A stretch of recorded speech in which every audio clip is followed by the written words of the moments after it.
En Venezuela comienza la cuenta regresiva para las elecciones municipales del próximo domingo y las encuestas le otorgan al oficialismo ventaja electoral sobre la oposición.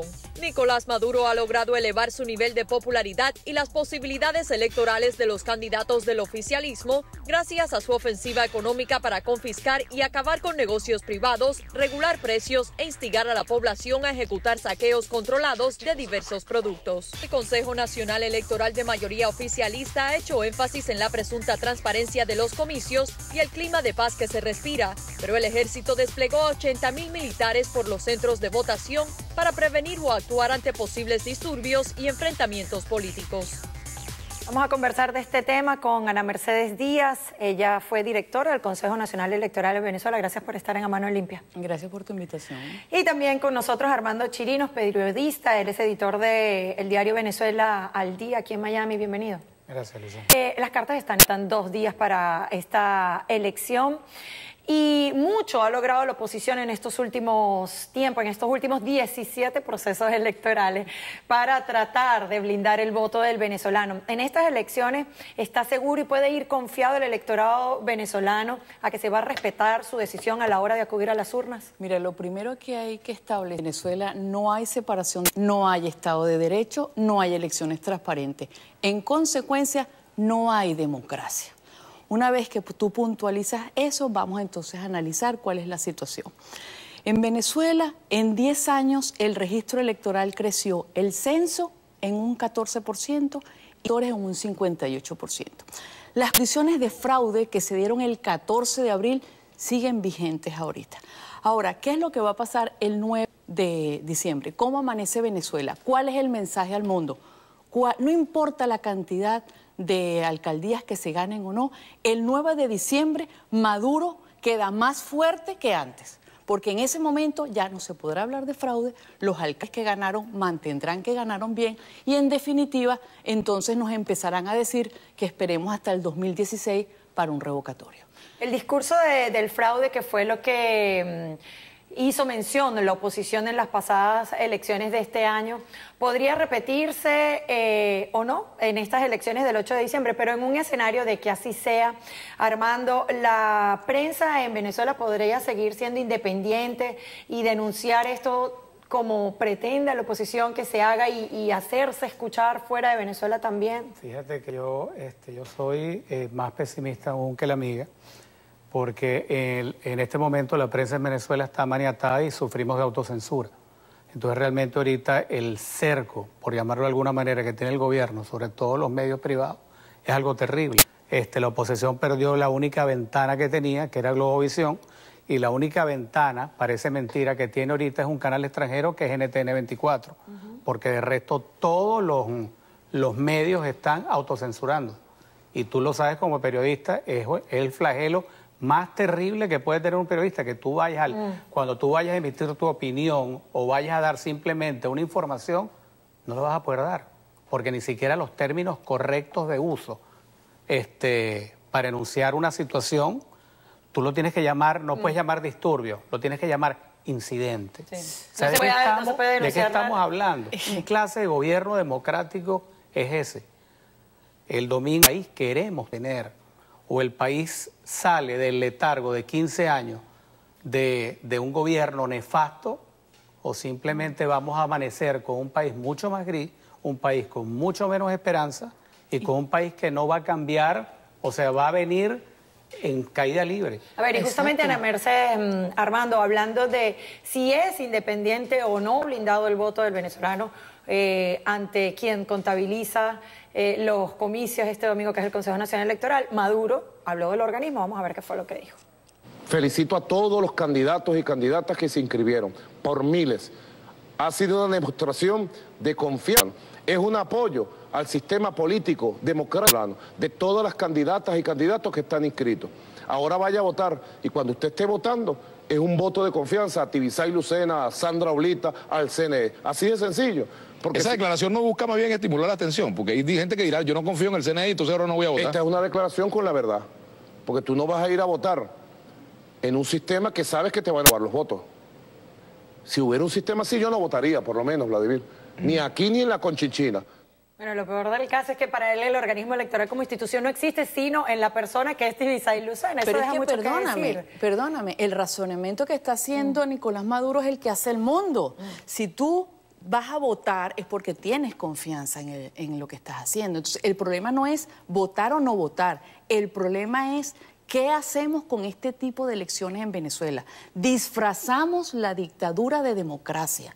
Eso es lo que estamos haciendo nosotros. Nosotros no decimos vamos a abstenernos, vamos a votar, porque el sistema es tan perverso, está creado de tal manera que votes o te abstengas, el gran ganador es el régimen. Bueno, entonces, ¿para qué va a ir la oposición a votar? Para que un candidato opositor como Enrique Capriles y la Mesa de la Unidad, pues, insisten en que hay que ir a votar este próximo domingo. Mire, yo me hago eco de la trilogía del mal, como la llama Maduro. Yo me sumo realmente a la posición más de María Corina y la posición de Leopoldo que tiene, cómo no, la gente tiene que ir a votar, pero la gente también tiene que estar en la calle para defender ese voto. Si bien es cierto, el sistema es perversamente diseñado, más súmale a eso todo el ventajismo de la maquinaria y los recursos del gobierno. No es menos cierto que tienes que acudir a la cita democrática, ¿verdad? Pero tienes que defender, o sea, la gente tiene que participar y la gente tiene que estar en la calle. Las últimas reseñan que lastimosamente no hay una motivación del voto para estas elecciones municipales y que el abstencionismo podría ser el gran ganador.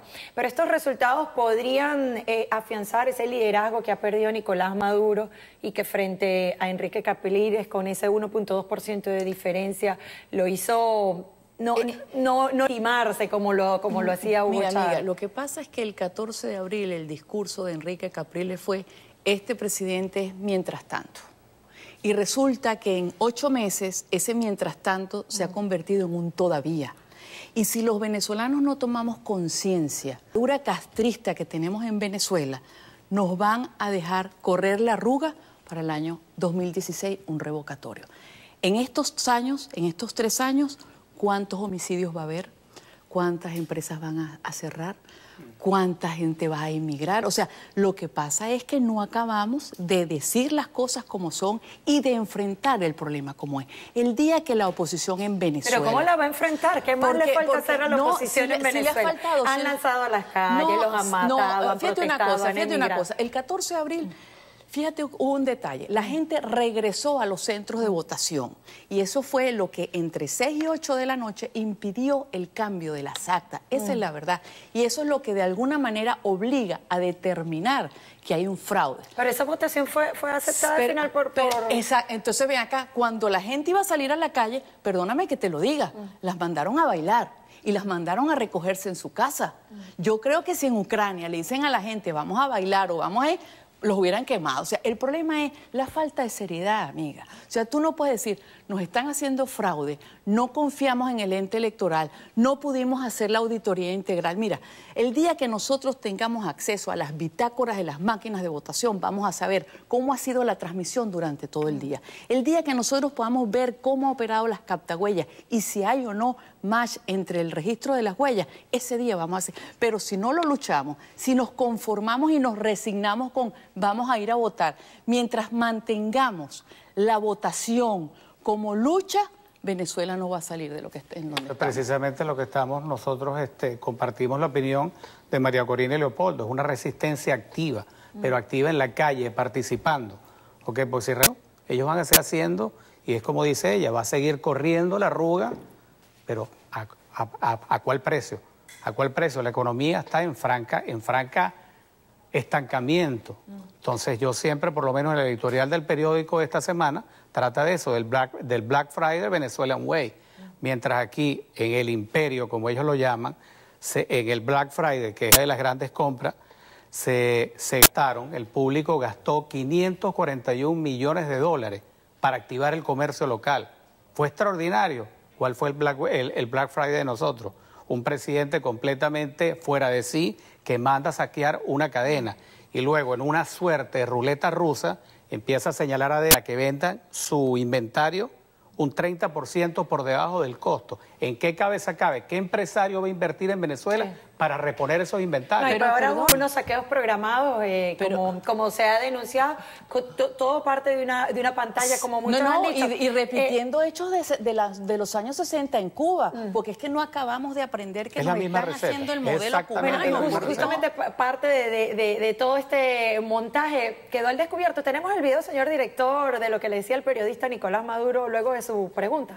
La tenemos, Sebastián, porque es importante ver cómo, además, tú como periodista, Armando, cómo se ha prestado la prensa en Venezuela, no toda por fortuna, para hacerle el juego a este gobierno. Aquí, vean esto.